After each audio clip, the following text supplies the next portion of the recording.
Buenas tardes a todos y a todas. Bienvenidos al canal de YouTube de la ONCE, donde hoy vamos a celebrar el Día Internacional de los Museos, hablando de uno que para nosotros es muy especial, nuestro Museo Tiflológico de la ONCE, el museo donde tocar es obligado y donde se rompen todas las barreras.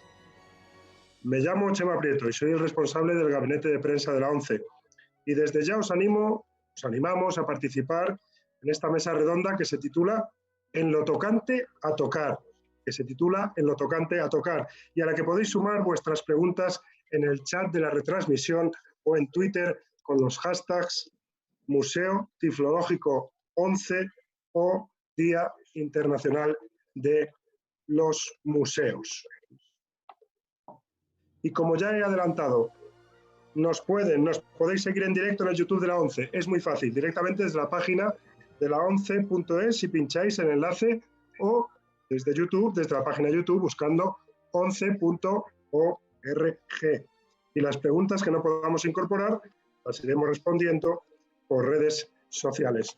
Me vais a dar un segundo porque como estamos en riguroso directo, hay algo que me está sonando dos veces por aquí, me está volviendo un poco me está dejando absolutamente sordo.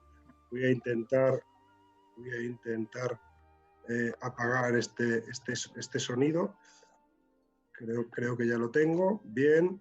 Y como ya lo tengo, pues entonces seguimos, si os parece. Bueno, antes de saludar a nuestros contertulios, a los participantes en esta agradable charla, quiero explicarles que el concepto Museo Tiflológico de la ONCE nace del término tiflos, que en griego significa ciego, y de ahí el nombre de este museo específico, de este Museo Tiflológico de la ONCE. Y también, claro, porque es el museo que permite a las personas ciegas y con discapacidad visual grave, mediante el tacto, el acceso a conocer los monumentos más destacados del mundo, cuyas maquetas están en ese museo y que ya os invitamos a visitar. Pero bueno, ya iremos conociendo más detalles gracias a los protagonistas de este encuentro, que paso a presentarles y que me van a permitir que empiece por los artistas. La primera en saludar va a ser Kei Wu. Kei Wu, ¿qué tal? Buenas tardes, ¿cómo estás? Hola, buenas tardes, estoy muy bien. ¿Y tú? Encantado de saludarte. Sí. Kei Wu es una escultora coreana, que está afincada en Madrid ya hace tiempo y que ha expuesto recientemente en el museo. Kei Wu hizo Bellas Artes en Seúl, en su país natal, completó su formación en Chicago y en Detroit, y ha expuesto en Londres, en Bruselas, en Barcelona o en Madrid. Y además, y esto ya para las curiosidades, es una apasionada del baile español y del flamenco, ¿verdad, Kei? Sí. Llevaba mucho tiempo bailando, pero empecé a aprender flamenco en Detroit, fíjate. Oh, qué cosas.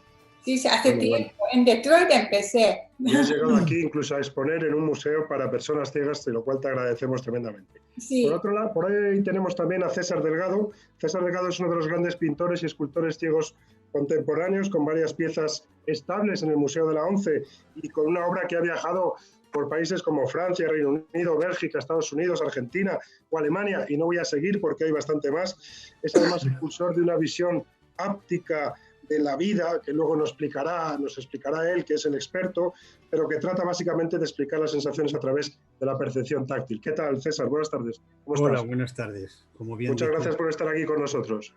Gracias. Desde el museo nos acompañan María José Sánchez Lorenzo, que es la coordinadora del museo, y Mireia Rodríguez Dilla, que es guía en el Tiflológico de la ONCE, a quien también saludamos. Buenas tardes a ambas. ¿Qué tal? ¿Cómo estáis? Hola, buenas tardes, Chema. Bueno, bienvenidas aquí. Son las personas que más encima están del museo y que nos contarán algunas curiosidades. No nos podía faltar un voluntario. En un momento en el que estamos, en que el voluntariado tiene una fuerza absolutamente increíble y que no dejaremos de agradecer. Tenemos con nosotros a Francisco Marín, a quien todos conocen como Paco, precisamente por su amabilidad y por ser uno de los voluntarios más queridos allí en el museo. ¿Qué tal, Paco? ¿Cómo estás? Hola, buenas tardes. Muy bien, bueno, Chema. Muy bien, pues Paco es una persona también con discapacidad visual, aunque tiene un resto visual que le permite pues, moverse con bastante facilidad y que coordina además los voluntarios del museo. Y es un habitual de quienes visitan esta pinacoteca tan especial, ¿no? Y cerramos con alguien a quien vamos a poner hoy la etiqueta de si nos permites, querido Alberto, de usuario habitual. Se trata de Alberto Dauden. ¿Qué tal, Alberto? ¿Cómo estás?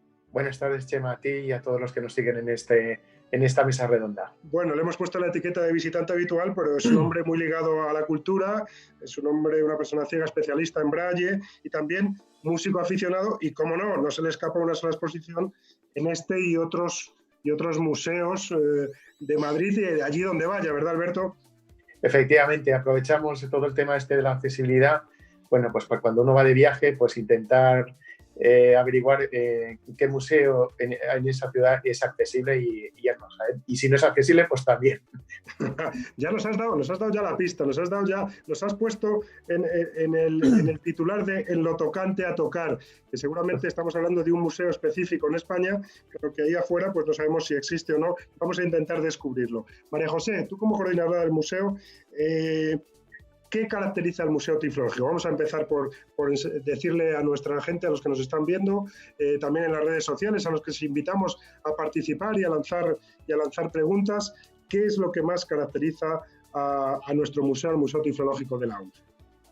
Bueno, pues es un museo que está pensado para que los usuarios, las personas ciegas usuarias del mismo, puedan disfrutar del acceso a la cultura desde una perspectiva pues, de las principales arquitecturas del mundo, con una colección de reproducciones de monumentos pues, que aproximadamente 40 que nos permiten viajar pues, por los distintos monumentos nacionales, los más importantes, y del ámbito internacional también los principales.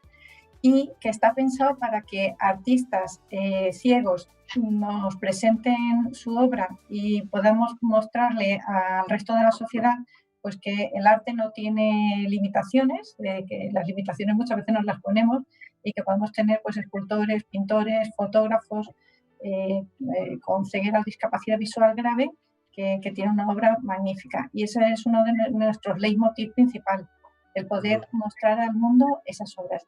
Y un tercer pilar muy importante es que escultores como Kei Wu pues puedan ofrecer también sus exposiciones en nuestras instalaciones, ofreciendo siempre la posibilidad de que cualquier visitante pueda tocar las esculturas.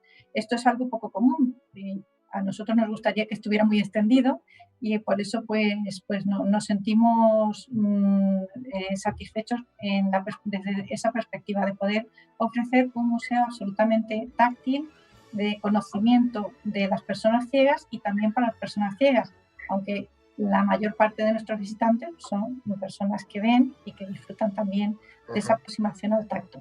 Estupendo. De la tecnología no voy a hablar porque si no ya no... Bueno, en la siguiente pregunta que algo diremos también de eso de la tecnología, pero bueno, vamos a aprovechar para saludar a los seguidores que tenemos en el chat, que ahora son unos 130 espectadores. Muchas gracias por estar ahí. Ya sabéis que esperamos vuestros comentarios, vuestras opiniones, vuestras preguntas, vuestras críticas, lo que vosotros queráis, iremos dándole paso en función de las posibilidades de la charla. Yo muchas veces cuando me enfrento a los compañeros de la prensa y me preguntan ¿qué diferencia este museo de otros? A veces les digo, hombre, en otros museos nada más entrar encuentras un cartel que pone prohibido tocar. En este casi que te invitan a tocar. Mireia, tú que estás todo el día de guía con grupos para arriba, para abajo, mayores, niños, de otro tipo, ¿qué es lo que más llama la atención del museo? Bueno, pues precisamente yo creo que una de las cosas que más sean accesibles al tacto, ya no solamente a las personas, sino a todos los públicos, ¿no? Que realmente cualquier persona puede acceder a las piezas a través de... Y esto es algo que llama la atención a cualquier persona, porque ya me he dado cuenta que tanto personas jóvenes, niños, personas más mayores, cualquier persona siempre quiere tocar, ¿no? O sea, y realmente las máquinas no las conozcan, invitan a esto, ¿no? O sea, ya no solo del museo, sino que es que tú las ves y realmente por los materiales, por cómo están hechas, es que invitan a que sean tocadas. El titular de Mireia, que algún problemilla debemos tener de conexión, que algunas veces yo creo que se nos ha ido. Yo creo que el sonido lo mantenemos, pero a veces la imagen es básicamente lo que de verdad sorprende, es que tú ves algo, lo puedes tocar y lo puedes sentir de otra manera. Efectivamente. Y eso es bien importante, ¿no? efectivamente. Ajá. El año pasado este museo, para quienes nos están viendo, recibió casi 18.000 personas, no es una cantidad menor, que se acercaron a la calle de la Coruña 18, se lo voy a decir un par de veces, calle de la Coruña 18 de Madrid, siempre abierto, consulten los horarios, incluso la disponibilidad de ir en grupos y contar con guía, y pudieron visitar las dos plantas que lo componen. Una de ellas centrada, como decía y explicaba María José, en el arte, y otra en una exposición permanente sobre historia del braille. También es bien interesante ese sistema de lectoescritura para personas ciegas y cómo les ha permitido acceder también a la cultura, pero además a la educación, al ocio, al trabajo. Bueno, hoy, como saben, celebramos el Día de los Museos, el Día Internacional de los Museos, una situación difícil, una situación marcada por el coronavirus, en la que los museos no están abiertos, pero todos ellos muchos de ellos ofrecen en la web unas posibilidades maravillosas de visitas virtuales. Les invitamos a ver también, la página web del museo, museo11.es, la página web de la ONCE, van a poder entrar y hacer una maravillosa visita virtual. Hoy, Día Internacional de los Museos, que además tienen un lema, hoy han puesto un lema que parece que está pensado para nosotros. El lema del día de hoy es Museos por la Igualdad, Diversidad e Inclusión. Alberto, ya lo apuntabas al principio, pero como usuario habitual, ¿te sientes cómodo en cualquier museo? No, en cualquier museo no. Si quiero hacer un pequeño comentario, y es que lo que pueda comentar ahora siempre hablo desde el sentido del desconocimiento por parte de la gente que están en los museos. He tenido la suerte de trabajar en la ONCE bastantes años también en temas de museo, y entonces, por ejemplo, pues un aspecto importante es cuando va una persona ciega y piensa que poco menos que nosotros vamos a destruir las piezas de colección, ¿no? Cuando nosotros, por ejemplo, el tocar las piezas, pues es una cosa que lo hacemos con mucho mimo. De hecho, nosotros, y de eso César sabe muchísimo, pues el tema de... Algo tendría que decir al respecto, sí. Sí, de percibir, pues percibir, por ejemplo, las piezas, pues lo hacemos con muchísimo cuidado. Es decir, no siempre, amigo, no. Parece que el autor no está tan de acuerdo, ¿verdad, César? No, mira, bueno, un distinguido miembro, muy distinguido miembro del museo, acudió a una exposición que hice yo en el Palacio de Congresos, y tuvo que venir la encargada de la exposición a decirme, primero a llamarle la atención y segundo a comunicarme a mí que le había llamado la atención a esa persona distinguida porque estaba pegando con el anillo gordo que tenía en el dedo de una mano golpes a una de las obras diciendo, sí, esto es bronce, clac, clac, clac. Bueno, vamos a pensar, César, que era solo un ejemplo, ¿no? Que el normal de las personas ciegas, de los amantes del arte, de los que son habituales, pues tienen ciertas ideas de cómo tocar. Otra cosa es que en un momento dado... Efectivamente. Donde hay uno puede haber dos. Sí, no, claro. Lo que pasa es que yo creo que vamos a ponernos en positivo, ¿no? Yo creo que las personas ciegas tienen esa especial capacidad que ahora nos dirás tú y nos explicarás esa visión áptica de yo la vida, en eso tampoco estoy de acuerdo. Que nos parece interesante, ¿no? De que tengan una especial capacidad tampoco. No. Es más, hay un criterio generalizado, no entre las personas ciegas, sino en todo el mundo en general, en la sociedad, en entender que los ciegos tenemos mucho tacto. Y eso no es verdad. O sea, no es verdad porque los sentidos no se pueden amplificar. Una persona, por mucho leer, por mucho ver la televisión, por mucho ver cine, por mucho ver paisajes, no aumenta su vista. Y un ciego, por mucho tocar, no aumenta su tacto. Los sentidos no se pueden amplificar. Ni el olfato, ni el gusto, ni el tacto, ni otros sentidos que no se estudian en la escuela, como es la cinestesia. Pero quizá sí educar, ¿no? Eso sí, efectivamente tú has dado en el clavo. Es decir, si tú oyes un ruido caer en el suelo metálico, tú has aprendido a distinguir que ese ruido que lo oye un vidente igual que un ciego a la misma distancia, por decirlo así, que todo dependerá de sus capacidades personales, sabe distinguir si es una llave o una moneda. Y tú, como no necesitas verlo, sino tocarlo, has aprendido que es una llave y no una moneda. La persona vidente dice, pues yo no sé qué habrá sido. ¿Por qué? Porque no lo necesita. Bien, estamos hablando entonces pero lo oye exactamente igual que tú. Estamos entonces hablando de educar el tacto, que es otra de las áreas, yo creo, destacadas del museo. Esta pregunta la tenía yo preparada para Paco, que está mucho por allí. Era eso de educar el tacto, ¿no? Y de las cosas que sorprende seguramente el museo es que algunas de las ocasiones en que yo me he acercado he visto cómo a los grupos, sobre todo a los de niños, que siempre efectivamente pues, lo quieren tocar todo de aquella manera, ¿no? Pues Paco les reconduce, les educa hacia, y Mireia también, hacia cómo tocar, ¿no, Paco?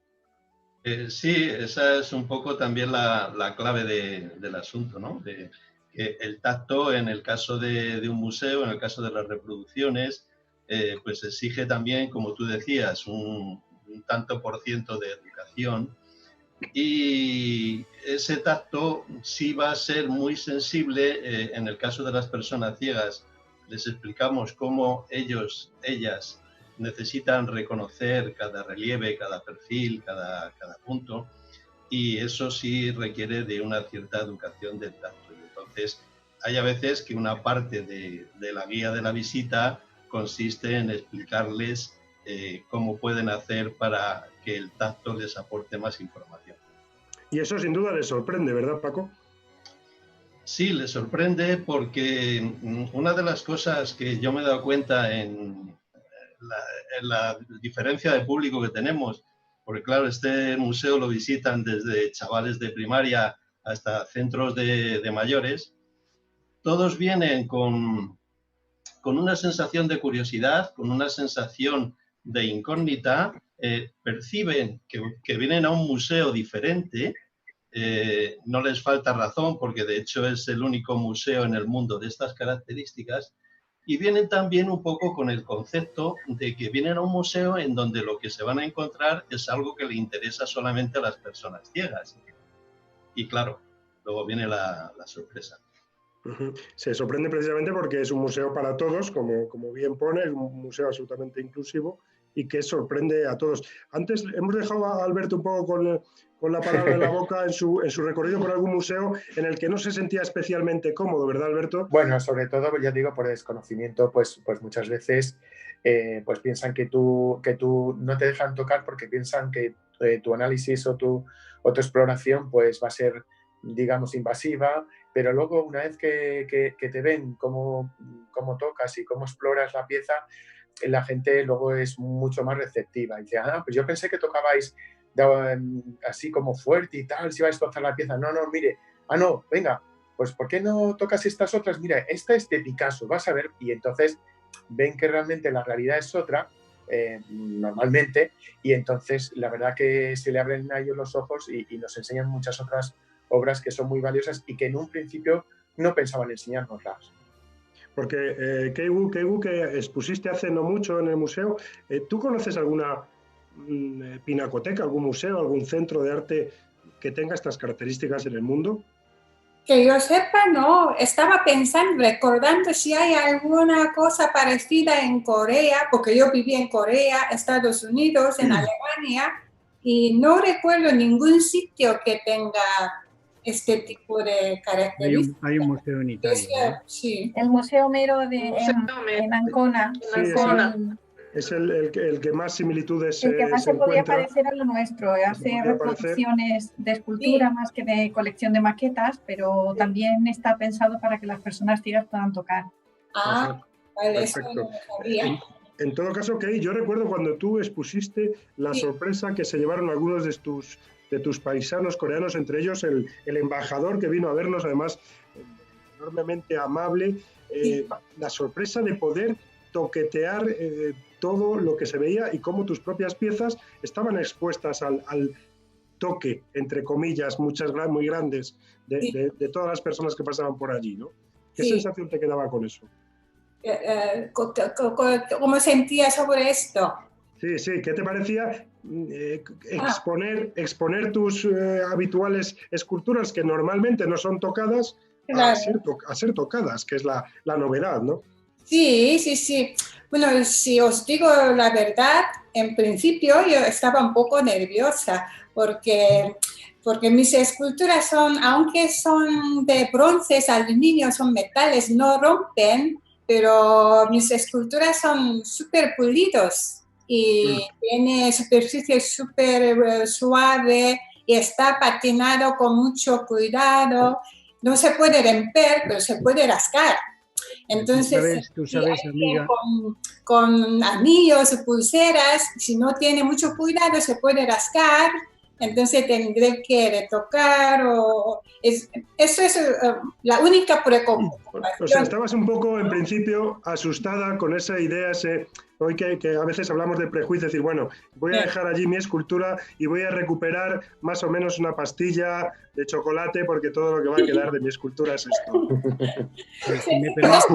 Solamente una pequeña preocupación. Pero luego pensé, pero es una cosa muy gratificante, ¿sabes? Que personas ciegas puedan disfrutar de mi arte.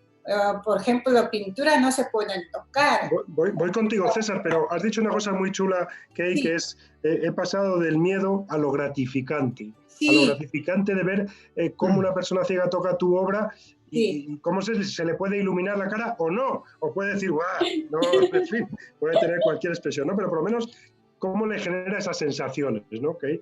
Sí, claro, y luego podría contribuir un poco con mi arte a su disfrute cultural, ¿no? Que les doy una oportunidad de disfrutar una escultura, que es un acto cultural, que mucha gente cuando va a una galería no ve con tanta atención a la escultura, sobre todo, y ve de un ángulo especial, ¿no? De su nivel de vista hacia abajo un poquito, y solamente frente. Muchas veces ponen esculturas contra la pared, entonces ve solamente de frente, un poco al lado, pero detrás no ven. La escultura es una cosa que hay que disfrutar transdimensional de todos los lados.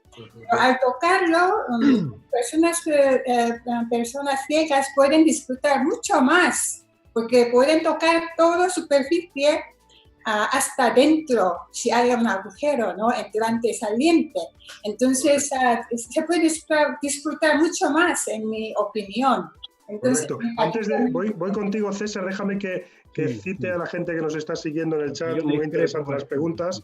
Tenemos a Estudio 21 RTV, Luis Ríos y Jesús Alberto Gil Pardo, que se preocupan por qué ocurrirá en el Museo de la ONCE con la nueva etapa en la que, bueno, hay que tomar unas medidas y demás. María José, te dejo que lo pienses un segundo y voy con César para que no se me escape ese hilo que tenemos con el tacto. Me encanta que haya debate y que el debate sea... pues a uno le parece una cosa, al otro la contraria. Obviamente, para eso estamos aquí. Ese debate de las sensaciones que llegan del arte a través del tacto. Cuéntanos, César. No tenemos que exagerar. No es precisamente un privilegio el ser ciegos y tener que emplear el tacto para reconocer no ya las obras de arte, sino los objetos en general, ¿no? Allá donde no alcanza la yema del dedo, que es la que tiene la mayor cantidad de sensaciones, de terminaciones nerviosas encargadas del reconocimiento de los objetos, donde no alcanza la yema del dedo, no se puede reconocer.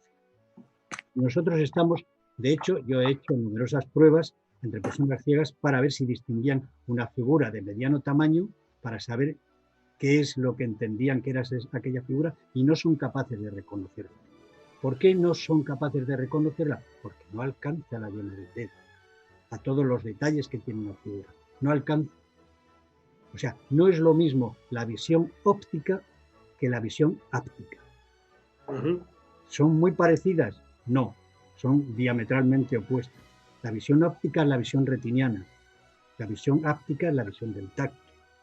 Y luego lo que decía la compañera artista, la pátina, que tiene muchas obras de arte metálica, sobre todo el bronce, cuando se toca con las manos que tienen una cierta sudación, como es natural, están las glándulas sudoríparas a flor de piel y están continuamente humedeciéndose las manos. Eso reacciona produciendo un óxido en la obra de bronce y eso luego queda indeleble en la pieza de bronce. Por eso, periódicamente, y es una de las cosas que yo echo de menos en el Museo Tipológico, es un restaurador. porque he observado, por ejemplo, obras de Prieto Lago, que es un grandísimo escultor, Eliado, que sus obras están totalmente decoloradas y echadas a perder la pátina. Eso se puede recuperar. ¿Cómo se puede recuperar? Volviéndolas de nuevo a fundición a darles una nueva pátina. La pátina sufre mucho con el tacto, con el sudor de las manos. Por eso es conveniente siempre tener un gel a la entrada del museo para que la gente, que se tarda unos segundos nada más, porque eso se evapora, con ese gel especial, que es lo que tienen en muchos museos, en el Prado y en muchos otros sitios, para poder tocar se utiliza ese gel y luego la persona puede tocar sin riesgo, pero no tanto riesgo, a que las pátinas estén deteriorándose. Fíjate, lo del gel está muy de moda. Yo creo que esto sí que ya lo vamos a tomar como medida, ¿no, María José? Cuéntanos qué vamos a hacer en el museo para que todo se mantenga dentro de esa normalidad, de esa mal llamada nueva normalidad. A mí es que me gusta la antigua normalidad, ¿qué le vamos a hacer? Pero, ¿qué vamos a hacer en el museo? Bueno, pues en el museo lo primero es que estamos ahora observantes a cómo queda la normativa reguladora de cómo podemos hacer el uso de los distintos elementos museológicos. Entonces tendremos que estar atentos a cómo la orden ministerial nos permite actuar. Para empezar, hemos planteado que podamos las personas ciegas tener la opción de utilizar guantes o bien seguir las medidas higiénicas y de limpieza que se impartan en el museo, acorde con el contexto sanitario que tenemos, para que, siguiendo esas medidas de forma estricta, podamos seguir tocando con nuestras manos. ¿Por qué? Pues porque cuando tocamos a través de un guante, esas terminaciones nerviosas de nuestras yemas de los dedos pierden mucho reconocimiento de la superficie que estás tocando.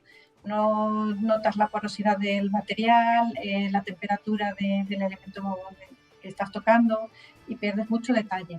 Por eso queremos seguir defendiendo, dentro del contexto sanitario en el que nos encontramos y siguiendo estrictamente las medidas de higiene, que podamos las personas ciegas seguir tocando.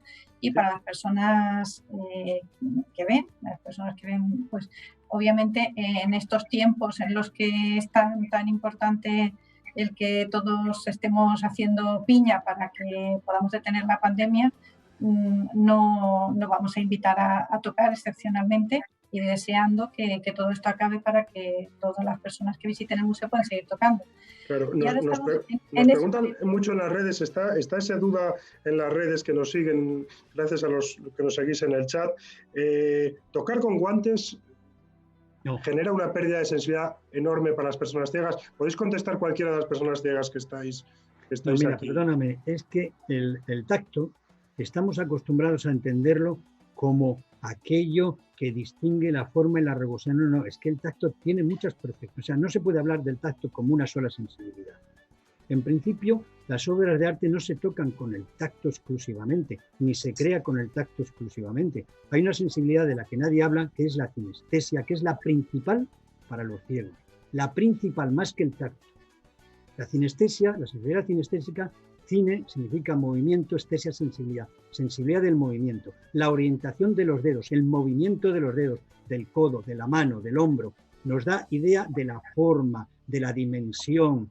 La sensibilidad epicrítico-discriminativa nos da idea de los detalles, la sensibilidad de la presión, la sensibilidad dolor-temperatura, que va en los mismos sensores que la táctil. Es decir, son una cantidad de sensibilidades enormes que conforman luego el reconocimiento del objeto en sí. Pero sobre todo es mucho más importante que el tacto. Estamos hablando básicamente, César, de sentir el entorno.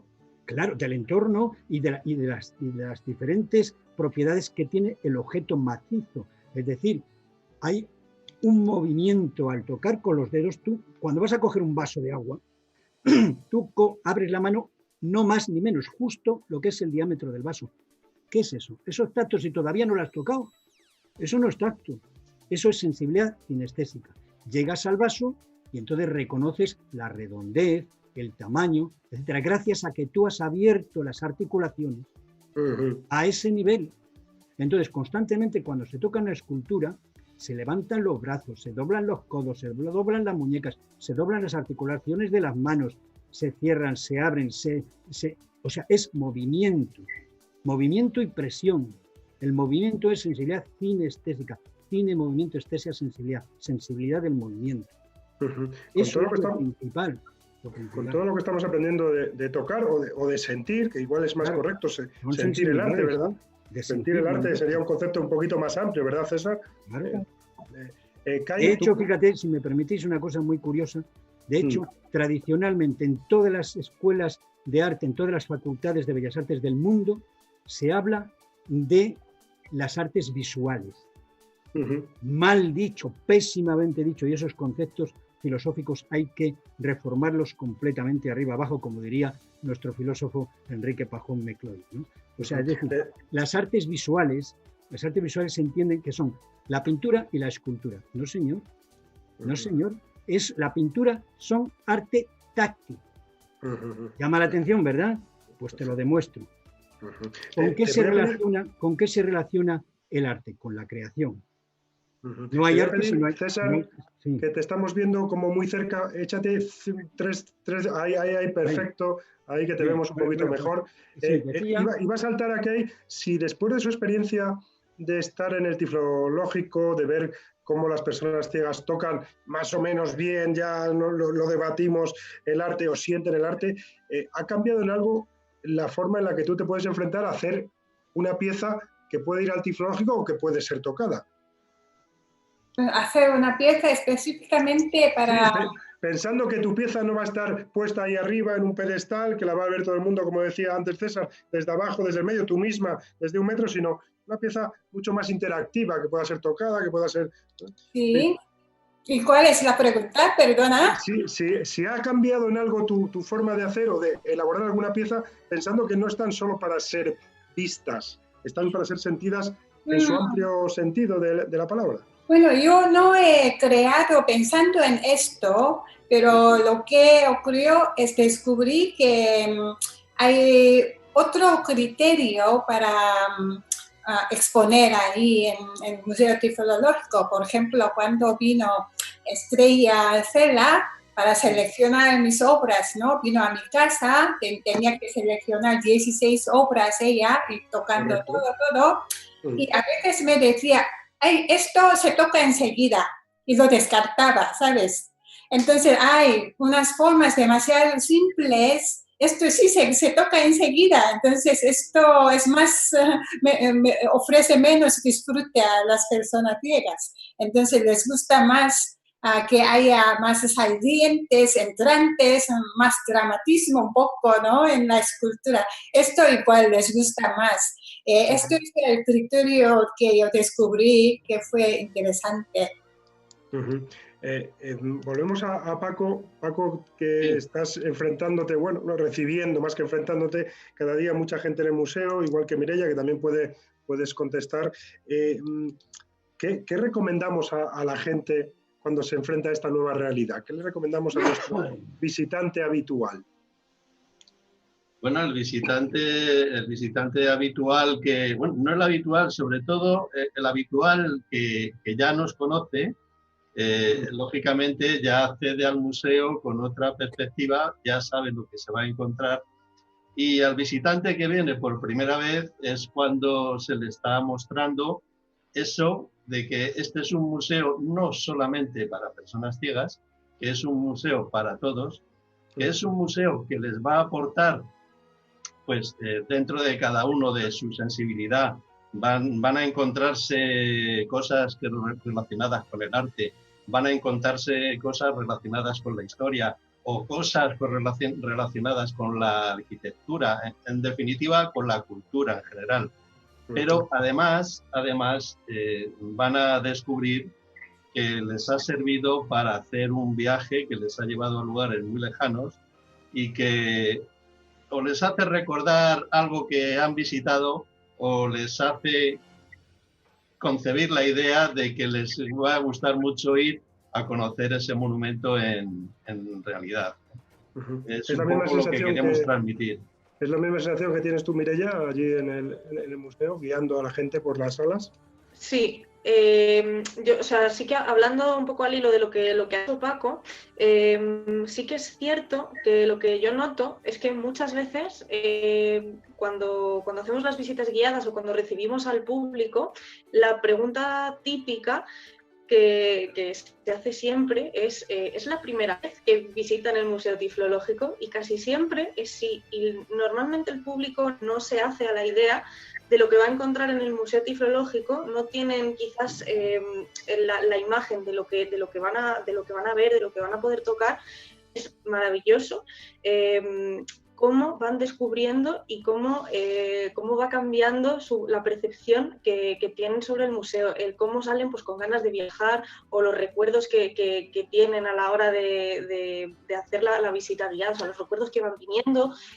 Bueno, en fin, es la verdad una experiencia maravillosa. Quizá, sí que quería hacer esto. Claro, quizá alguien que va a ver una exposición al Thyssen o al Prado o a Reina Sofía o al MoMA de León sabe qué es lo que va a ver, más o menos. Pero quien llega al museo quizás encuentra una realidad absolutamente novedosa que sorprende, ¿verdad, Alberto? Que te tengo por ahí un poco olvidado. No, nada. Sí. Sorprende de vez en cuando poder visitar una de nuestras colecciones como la que presentó Kai en el museo. Sí, o sea, no sé si te refieres cuando uno va al Museo Tiflológico, ¿no? Esto sí, es cuando... Sí, bueno, sí, indudablemente es que es algo único y bueno, y yo creo que es algo, sobre todo cuando has coincidido con muchos chavales o con gente mayor, porque como decía Paco anteriormente, el arco de personas, de edades, es altísimo, ¿no? Entonces oyes opiniones de todo tipo. Pero claro, cuando ven, pues entre otras cosas, que tenemos acceso a la cultura, acceso a las piezas museísticas, que incluso, no sé, por ejemplo, la Torre Eiffel, o por ejemplo, una que me gusta a mí mucho del museo, que es, pues por ejemplo, bueno, sí, puede ser esta. Y entonces ver una persona que no la ve, pues va allí, la toca y dice, anda, pues así es la Torre Eiffel, ¿no? O el Coliseo, que es al que me quería referir. Yo no sabía que el Coliseo, entonces un día Mireia me dice, mira, toca el Coliseo por dentro, que esto es así. Entonces, claro, estamos hablando de una cosa que tú te puedes imaginar a una cosa que luego tú puedes tocar. O sea, que es una experiencia de hecho, muy emocionante. Alberto, yo no sé. Alberto, 10 segundos, Paco, porque tenemos una preguntante en la red que dice, Alberto, ¿cómo puedes aproximarte a la inmensidad real de un monumento desde la maqueta? Porque tú tocas el Coliseo, tocas la Torre Eiffel, tocas algunas de las muchas que hay, la pirámide de Chichén Itzá. ¿Tienes alguna idea de lo que puede suponer la grandeza o la pequeñez del monumento en cuestión? Claro, hay muchas teorías sobre la forma de exploración, hay muchas y muchos expertos, pero bueno, la que a mí me vale y que yo he compartido muchas veces con el Museo Tiflológico, pues es efectivamente hacerte una idea y ver un poco desde lo más general a lo más sencillo, vamos a el contorno, por ejemplo, de las piezas, y que luego posteriormente vas al detalle, ¿no? Y claro, yo creo que es una cosa, pues eso, que a lo mejor no hemos visto jamás, ¿no? Y poder tener en tus manos lo que hemos podido tocar, cómo es, pues no sé, pues como digo, por ejemplo, ¿no? Pues por la Puerta de Brandenburgo, cualquier cosa así, pues poderla tocar y decir, ya sé cómo es. Gracias al Museo Tiflológico, ya sé cómo es. Eso es una cuestión, por decirlo así, entender lo que quiero decir, de ver o no ver, o sea, de saber cómo es una cosa o no saberla. Sí, no sí, si esto de tocar, yo lo aprendí con Paco un día que estaba enseñando la Puerta de Alcalá, que está un poquito más cerca que la de Brandenburgo, y también está allí. Paco estaba explicando a unos niños las diferencias, les estaba haciendo jugar a las diferencias entre una cara y la otra de la Puerta de Alcalá. Bueno, créanme que he pasado unas 200 veces por delante de la Puerta de Alcalá y siempre he pensado que era igual una cara que la otra, hasta que efectivamente me sometí a toquetear y me di cuenta que las columnas de una y las otras eran distintas, entre otras diferencias, ¿no? Quiero decir, con esto, dando la razón un poquitín a César, en el sentido de que es otra forma, es otra sensación que no tiene por qué ser igual. Es diferente, te aporta otras cosas seguramente, ¿no, César? No, pero además, perdóname, en todas las maquetas del museo, sin excepción, está puesta la escala, con lo cual las dimensiones de esa maqueta nos dan la realidad existente, porque multiplicamos y tenemos la escala real a que existe en la realidad esa maqueta. Es decir, el Coliseo, pues no sé cuál será la escala ahora mismo, pero nosotros la estamos observando en el museo con 1 metro de dimensión aproximadamente, 80 centímetros, y luego tenemos la escala que nos puede dar una dimensión de 100 y pico, 200 metros. Sí, sí, claro. De pequeñísimo a grandísimo. Bueno, de pequeño, que no es pequeña, la maqueta, a grandísimo, claro, el Coliseo. Eso es para la escala, para darnos idea de la dimensión. Hay algunas preguntas en el chat, César, perdóname, y va a ser mucho pedirte, pero ¿cómo es el proceso creativo de un escultor ciego, como es el caso, César? Mira, ¿cómo es el proceso creativo? Yo sé que esto es difícil de explicar en nada, pero... Te explico fácilmente. El proceso creativo tiene 3 fases, pero no solamente para una persona ciega, sino para una persona cualquiera que esté dedicada a la creación artística. El proceso creativo parte desde, primero, la primera fase es la idea, que se llama la concepción. O sea, una persona tetrapléjica, es decir, que no puede mover ninguno de sus miembros, podría firmar perfectamente una obra de arte diciéndote a ti: constrúyeme un cubo, porque mi idea es que un cubo de 1 metro esté al lado de otro de medio metro, de arista, por ejemplo. Ya está hecha la obra de arte. Perfecto. Eso lo puede pensar y concebir un tetrapléjico sin construirlo. Un arquitecto nunca está poniendo ladrillos en un edificio. Está haciendo planos, está teniendo una idea. Y luego los albañiles son los constructores. Cuando un escultor va a fundición, no está fundiendo el bronce. Tiene unos obreros especializados con escafandras y etcétera, que son los que están fundiendo el bronce y vertiendo en el molde el bronce. O sea que eso es todo. El proceso creativo es primero la concepción. Después viene la plasmación, que puede ser en pintura, en escultura, en lo que sea, que es cuando se está reproduciendo en la obra, tanto provisional como definitiva. Es el proceso directo del autor con su obra. Y luego viene la tercera fase, que es la retroyección. Cuando un pintor pega un brochazo en un lienzo, se retira hacia atrás para ver qué ha pasado con ese trazo, con ese color. Y entonces dice: oh, coño, si yo lo quería hacer más oscuro, o más pequeño, o en otra dirección. Y entonces se produce un diálogo vivo entre la obra de arte, todavía inconclusa, y el autor. Entonces el autor le produce un efecto al observarlo. Dice: coño, si yo quería hacerlo más arriba, vuelve al cuadro, lo borra y sube la mancha. Y entonces el cuadro le da otro efecto emocional. Le está hablando, le está contestando. Y el autor se retira y dice: no, que no la quería tan grande, ni tan oscura. Eso en cuanto a la pintura. En cuanto a la escultura, lo mismo. Yo estoy con el pincel pegando unos golpes en la piedra, esculpiendo, luego toco, me retiro, pienso y digo: coño, me ha salido demasiado hueco. Tengo que entonces reformarla de esta manera. Claro, hay mucha diferencia entre lo que es la escultura pura, por ejemplo en piedra, y la escultura en modelado. El modelado se parece mucho más a la pintura, porque el modelado es poner y en la piedra es secuestrar, quitar. Entonces, ese es el proceso creativo, la concepción, la proyección y la retroyección, que es o sea, que no es tan diferente el de cualquier artista. Cuando en algunos casos el público me pregunta ¿cómo es posible que ellos hayan podido hacer esto? Yo la respuesta la resumo siempre muy fácil. Creo que hay que ser artista. No sé si complemento un poco lo que ha dicho César, pero creo que hay que ser artista. Sí, porque a otros el trazo del que hablaba César nos sale mal siempre. O sea, no, a ver, mira, perdóname, no hay ninguna duda. Exacto. Me parece mejor hablar de estética que de arte, porque mira, un compañero nuestro, no voy a decir el nombre lógicamente, pues decía una barbaridad a juicio de otro compañero. Dice: yo si voy a exponer y no tengo suficiente, clavo un clavo en la pared, cuelgo la chaqueta y se acabó. Oye, sí, muy bien, tú puedes decir que eso es arte, perfectamente. Otra cosa es que nos estés tomando el pelo. Pero claro, en Arco, por ejemplo, en la Feria de Arte Contemporáneo, que se hace en el mes de febrero, Hay Sí, muchas tomaduras de pelo. Hemos visto muchas cosas. Y tú y Claro, yo, de efectivamente. tomaduras de pelo sabemos bastante, ¿verdad, César? Tú y yo eso lo Claro. tenemos dominado. Entonces no todo es arte, pero sí todo es estética. Entonces se puede hablar incluso de la estética de lo feo. Por ejemplo, es que en castellano decimos la palabra bello y tiene dos acepciones. Tú vas a la naturaleza, a una montaña, ves un paisaje y dices, qué bonito o qué bello. Pero ese bello se refiere a bonito. Pero si estás viendo un cuadro, estás viendo el cuadro de las lanzas o las meninas, entonces tú dices, qué bello, lo mismo que en el paisaje, pero ese bello significa qué bueno. Esa es la diferencia entre lo bonito y lo bueno. El arte es bueno o malo. Y el paisaje es bonito o feo.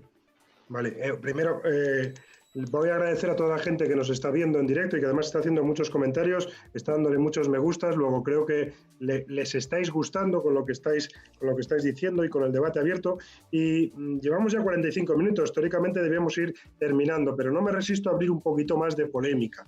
Esta semana, con motivo de los museos, algunas declaraciones he visto, entre otras la de María José Sánchez Lorenzo, que decía que tocar el arte no lo estropea. Esto yo creo que a César no acaba de convencerle, pero estamos hablando de un espacio para tocar el arte y quizá de que otros espacios, otros museos, pues, habiliten algún espacio en el que se pueda tocar el arte. Si todo es solo una pequeña arreglo, como decía también César, no sería tan grave, ¿no? Podría hacerse. Perdóname, pero sin disparates, porque lo que nos hicieron en el Prado es un disparate. Bueno, sí. Bueno, yo soy más partidaria, Chema, de que las piezas que están en los museos puedan ser tocadas por las personas ciegas con las medidas adecuadas. Como decía César, pues con la utilización del gel, bajo la supervisión del personal del museo, conocedores de que si alguna persona incauta quisiera dar con el anillo, como decía, porque personas ciegas no somos todas perfectas. O sea, hay personas que pueden ser más sutiles y otras menos sutiles, pero cierto es que por necesidad hemos aprendido a tocar de una manera que nos permite percibir y con cierta delicadeza. Por lo general, habrá excepciones, no digo yo que no. Y por eso, porque somos capaces de tocar con delicadeza y de seguir las instrucciones que nos digan, bajo la supervisión del personal del museo, tendríamos que romper con el miedo que los conservadores tienen a que alguien pueda tocar una escultura. Es que muchas veces hay esculturas de mármol, ¿por qué no las vamos a tocar con las adecuadas medidas? Eso es lo que queremos, porque obviamente pues, para disfrutar del arte no es para conocer cómo es un determinado volumen, porque eso con una impresora 3D y un material plástico, el volumen lo podemos percibir, pero no lo vamos a disfrutar, porque la calidez, la temperatura del material, la forma en la que está la obra original. Eso no lo vamos a disfrutar. Hay que tocar la obra original, tienes razón ahí, José. ¿Qué? Que tienes razón ahí, hay que tocar la obra original. Luego tenemos un acuerdo general en el sentido de que se podría hacer si se hace bien y se hace con las debidas cautelas y con las debidas medidas. ¿Sí? Obras originales y si se hacen reproducciones que sean en los materiales originales. Sí, pero la reproducción, perdóname, es un acto didáctico, pedagógico. Totalmente. Pero no es tocar la obra de él. Claro. Bueno, porque yo recuerdo con mucho cariño el trabajo que hicimos en Toledo, en el Museo Sefardí, por ejemplo, o el Museo del Ejército, que unas efectivamente eran reproducciones, había alguna original, y yo creo que, como bien dice María José, con las medidas que ha comentado, ya que estoy totalmente de acuerdo, pues yo creo que ya a lo largo y a lo ancho de toda la geografía española, pero si tuviesen en cuenta esto que estamos comentando, ¿no? Creo que mucha gente en muchos museos pues dirán, oye, ¿por qué esta colección no puede ser también accesible? Yo eso estoy absolutamente convencido. Pues yo creo que nosotros demostramos que se puede, ¿no? Y que con las medidas adecuadas, con el trabajo adecuado, con las cautelas por parte de quien va a tocar y la formación y la educación a la que decía César adecuada, pues todo se puede hacer. Seguramente nadie nos imaginamos una superestructura de andamiaje para que una persona ciega pueda tocar el David, porque aquello, en fin, tiene su aquel, ¿no? Tiene su aquel. Ahí no hay más remedio que tocar una reproducción. Exactamente, ¿no? Sí. Pero bueno, me gustaría rematar ya e ir finalizando con una pregunta para cada uno de vosotros. César, ¿tú pensaste alguna vez que tu discapacidad visual te impediría producir arte? ¿Te impediría producir y seguir haciendo tu pasión, que es... A ver, claro que sí que lo pensé. Yo estuve mucho tiempo, yo de pequeñito hacía retratos al carbón, etcétera. Cuando perdí la vista, pues naturalmente no me imaginaba cómo podía yo continuar con la creación, ¿no? Pero es que se puede crear. En principio yo estoy ahora mismo en el taller, ¿no? Desde donde os estoy hablando estoy en mi propio taller. Y entonces, cuando yo tengo que hacer una obra nueva, que se me ocurre, cuando estoy en el periodo, en la primera fase, como hablaba antes, en la concepción, yo digo, esto es imposible. O sea, imposible de reproducir. Y entonces lo que hay que hacer es pensar, reflexionar, meditar, no rendirse, seguir investigando. Y al final encuentras la manera. Encuentras la manera. Tú al principio te parece que es imposible. Pero mira, ya no lo decía aquella mujer que era ciega y sorda. Cuando todo el mundo decía que era imposible, ya se estaba produciendo un milagro. Llegó a ser una gran conferenciante, Helen Keller. Kay, Sullivan. Perfecto, sí, sí. Kay, ¿cuál es tu aprendizaje de tu experiencia en el museo? De tu experiencia como artista, como expositora, viendo cómo sienten las personas ciegas tu arte. A ver, si te entiendo bien la pregunta... Es para Kay, esta es para Kay. Esta es para Kay. Lo que pasa es que creo que no me has oído la parte introductoria. Estoy ya rematando y además metiéndose un poco de prisita porque vamos ya rematando la mesa. Bueno, es que César me había contado que no todas las personas tienen esta sensibilidad, pero para mí me impresionó muchísimo la sensibilidad que tienen muchas personas con su tacto, ¿no? Por ejemplo, Estrella y Miguel, cuando vinieron a tocar y tal, y me sorprendió muchísimo. Entonces, creo que es muy...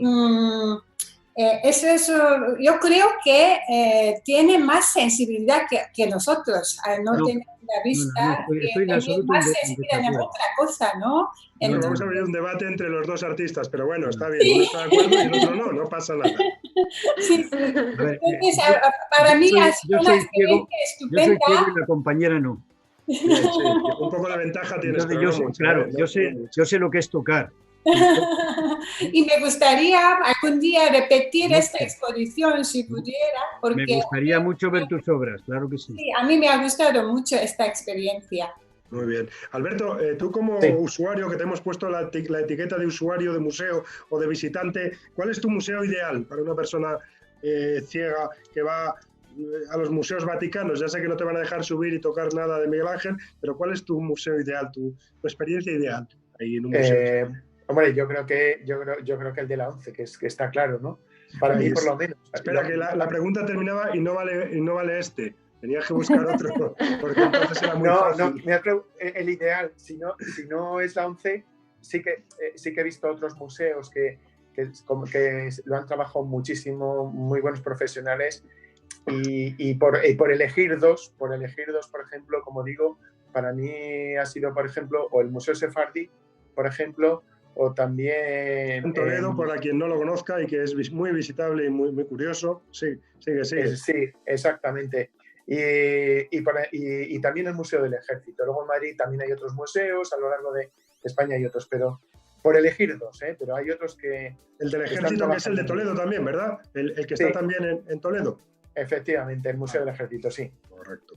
Bueno, pues ya tienen dos visitas también en Madrid, perdona, y que también han hecho un gran trabajo, el del traje, en fin, hay muchísimos.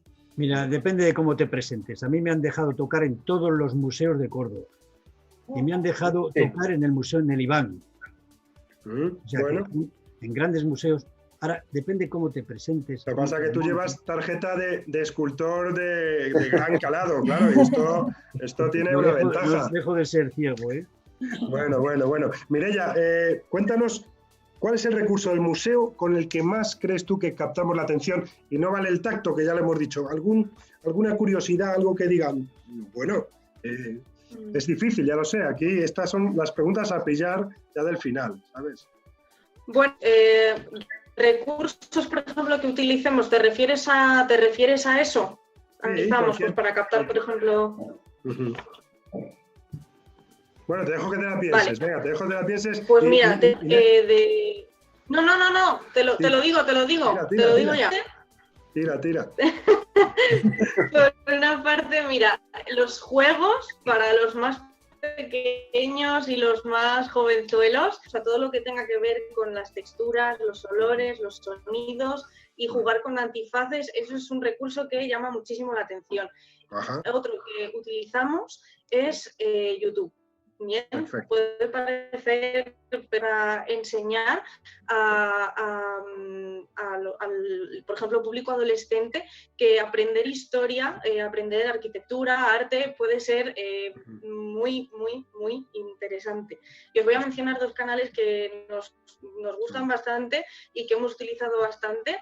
Por una parte, el canal de Academia Play y por otra parte, el canal de la youtuber y arquitecta Ter. Bien, que son impresionantes los dos y que tienen un valor didáctico. Tengo que ir cortando porque nos están cortando ya.